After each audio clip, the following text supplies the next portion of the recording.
Baba mkuru. Yes, Murisa rikwe. Ndanda ene masini haya. Mafufane basa akomana wezimu. Gari yaita bari niko kumusha. Riri padu.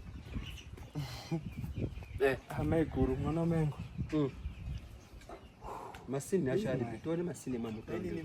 Ewe baba mkuru, ewe magari. Tone masini mamuri kutaura ngezvazvo. Muri mwakadi kuti mwamusomboziyana kuruziyana pana padisiri pano.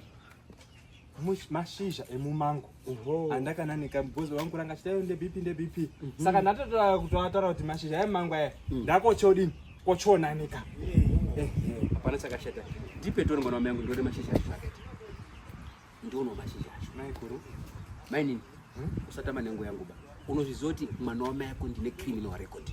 Budise mashizha ndone mashizha acho. Mai kuru. Ndikatendoko kubve kumubhanana wekudzoka kwauri. Saka mwaone mashizha.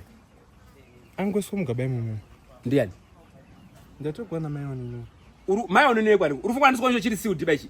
Chiro chiri sealed ndo chiro chiri nyowan each. This is rigid sealed. Baba riri apa ringere. Picture baba. Muri nosona tombopfekawo. Uri kutsvake ipo. The Gens T. Urufunga kuti inini ndizibwara andisi kutombozviona bazvese. Mbone makipo. My key benefits acho pakaziva.